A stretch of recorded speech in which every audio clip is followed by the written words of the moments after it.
Assalamualaikum warahmatullahi wabarakatuh.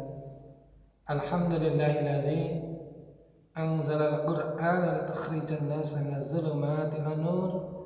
Asyhadu an la ilaha illallah wahdahu la syarika lah wa asyhadu anna Muhammadan abduhu wa rasuluh.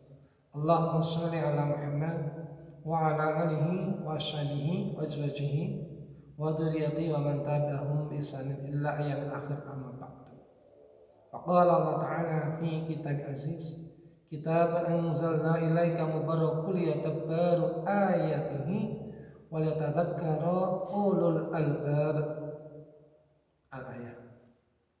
Saudara-saudara kaum muslimin rahimakumullah, alhamdulillah kita sudah mendekati 10 hari yang akhir dari bulan Ramadan. Maka salah satu dari kedudukan bulan adalah syahrul Quran, yaitu bulan Al-Quran. Bahkan tidak hanya bulan Quran sebetulnya, syahrul wahyu. Karena apa? Semua wahyu Allah itu turun di bulan Ramadan. Kalau Al-Quran jelasnya, syahrul Ramadan alladzi unzila fil Qur'an hudal linasi wa bainatim minal huda wal furqan. Bulan Ramadan yang di dalamnya Al-Quran diturunkan, yang merupakan pembeda antara yang hak dan yang batil. Jelas saya di Al-Baqarah ayat 185 bahwa Al-Quran turun di bulan Ramadan, yang sering kita sebut dengan nuzulul Quran, turunnya Al-Quran. Nah, ternyata turunnya wahyu tadi, kembali tadi saya sampaikan dahulu bahwa tidak hanya Al-Quran, bahkan semua wahyu itu turun di bulan Ramadan. Namun sekali lagi, hanya Al-Quran yang turun di malam Lailatul Qadar. Imam Ahmad meriwayatkan dalam musnadnya juz 4 halaman 31, raqmul hadis atau nomor hadis 16.981 dari sahabat Wasalah bin Asqa. Beliau meriwayatkan bahwasanya Rasulullah bersabda, unzilat suhufu Ibrahim alaihissalam fi awali lailatin min Ramadan wa unzilat Tauratu li sittin madaina min Ramadan wal Injilu li salasi asyarata khalat min Ramadan wa unzilal Furqan li arba'in wa istina khalat min Ramadan. Ya, artinya diturunkan suhufnya Nabi Ibrahim di awal malam Ramadan dan diturunkan Taurat setelah 6 hari dari bulan Ramadan. Kemudian Injil setelah 13 hari dari malam Ramadan. Kemudian Al-Quran setelah malam 24. Di riwayat lain saya pernah membaca wa unzila zaburu li samani asyara khalat min Ramadan. Kalau Zabur setelah malam 18. Jadi kalau kita kembali tentang Lailatul Qadar tadi, turunnya Al-Quran di malam Lailatul Qadar, inna anzalnahu fi Lailatul Qadar. Sesungguhnya kami turunkan Al-Quran di malam Lailatul Qadar. Nah, Lailatul Qadar itu malam setelah malam 20. Nah, di sini setelah malam 24 berarti malam Lailatul Qadar. Jadi hanya Al-Quran yang diturunkan di malam Lailatul Qadar yang sering disebut dengan Lailatul Mubarak. Di surat yang tadi saya jadikan mukadimah, saya bacakan di mukadimah tadi, yaitu surat Shad ayat 29. Allah sudah menjelaskan tadi, kitabun anzalnahu ilaika mubarakun.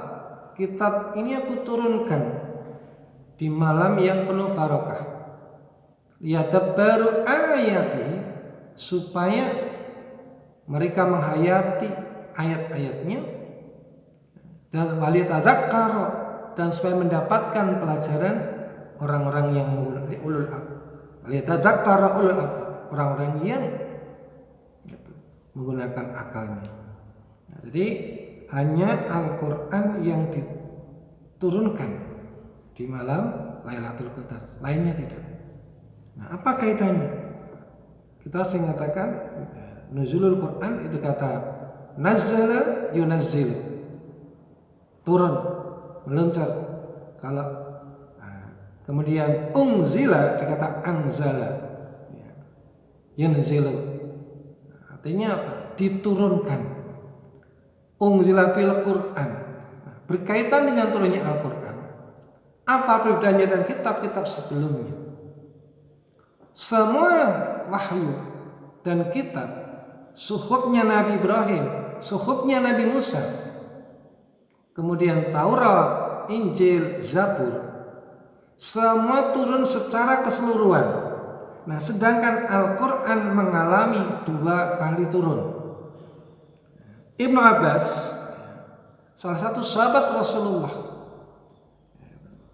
menjelaskan yang seperti Dr. Manel Cotton, kemudian ulama yang lain juga berpendapat demikian dengan mengalami pendapat dan jumhur ulama. Al-Quran itu mengalami turun 2 kali. Ibnu Abbas menjelaskan kepada kita bahwa anzalallahu al-Quran, anzal Qur'ana jumlatan wahidatan min lauhil mahfuz ila baitil izzati minas sama'i dunya. Allah menurunkan Al-Quran dengan jumlatan wahidah, satu kesatuan, itu seluruhnya 114 surat, sekian ribu ayat, sekian juz, sekian ruku. Itu satu kesatuan, artinya apa? Keseluruhan. Minal lahil mahfud, dari laul mahfud ke baitul izzah atau langit dunia. Summa nazzala, kemudian Allah menurunkan mufassalan bihasbil waqa'i. Allah secara mufassalan terperinci sesuai dengan ada yang asbab nuzulnya atau sesuai dengan kondisinya.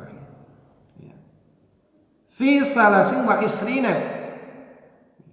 di dalam masa 23 tahun ala Rasulullah sallallahu alaihi wasallam, kepada Rasulullah. Ini yang kedua adalah mufassalan, berangsur-angsur secara terperinci. Ini di antara kelebihan Al-Quran.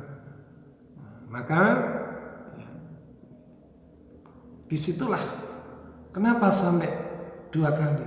Dan di riwayat lain Ibnu Abbas juga menjelaskan bahwa ketika dari lauh mahfuz sampai al-izzah dikawal 11 malaikat untuk memuliakan orang yang mendapat Al-Quran, yaitu Rasulullah, satu-satunya manusia pilihan untuk membawa kitab yang terakhir, risalah yang terakhir, dan Allah memilih di malam-malam yang penuh barokah, yaitu di malam Lailatul Qadar, khairu min alfi syahr, di mana malam itu lebih baik daripada 1000 bulan.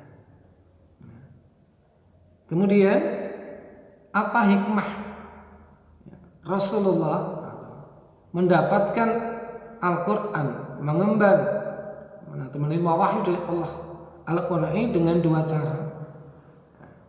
Yang pertama langsung secara keseluruhan semua ayat dan surat, kemudian secara berangsur-angsur dalam waktu yang kalau secara pastinya kan 22 tahun 2 bulan 20 hari, sering dibulatkan 23 tahun. Nah, ini ada hikmahnya tersendiri. Yang pertama tentunya meneguhkan dan menguatkan hati Rasulullah. Mengapa? Ketika Rasulullah pertama kali menyampaikan risalah,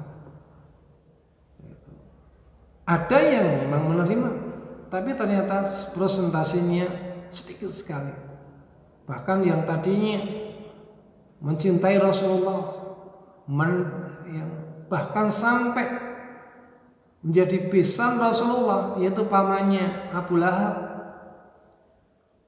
yang 2 anaknya Utbah dan Utaibah, menikahi putri Rasulullah, seketika meminta anaknya untuk menceraikan istrinya, menggalikan Rasulullah. Ini kan bukan hal yang mudah.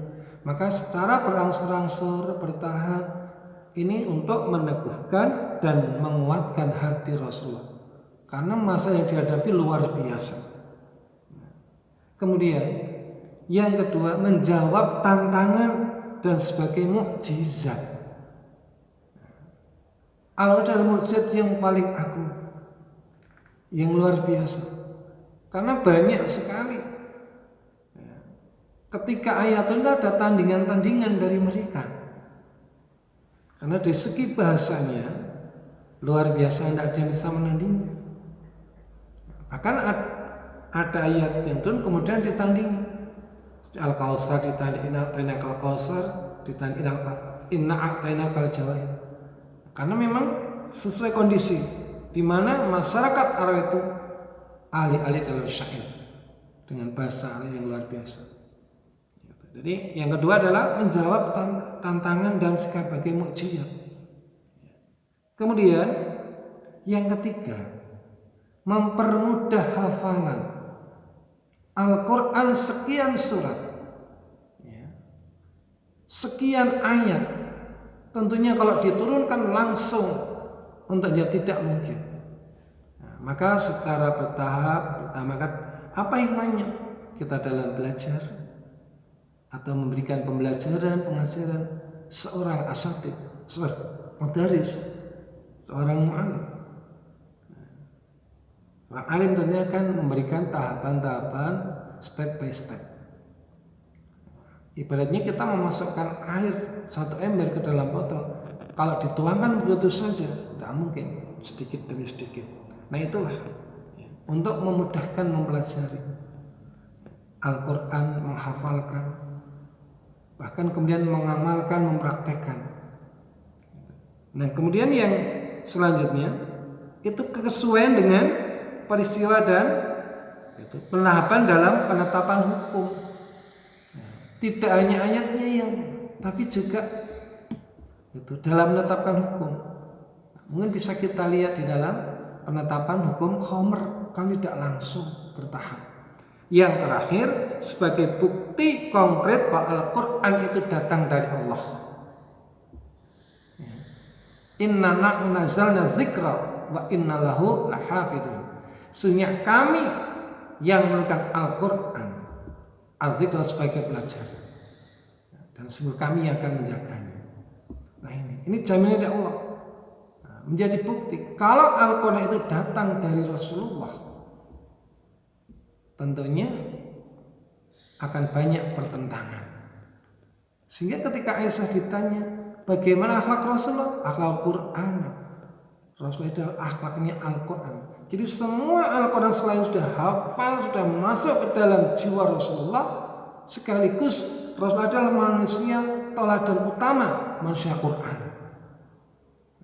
Maka berkaitan ini mari di momen nuzulul Quran ini, kita sudah tahu Al-Quran turun seperti itu, memulai 2 tahap dengan membawa hikmah seperti itu.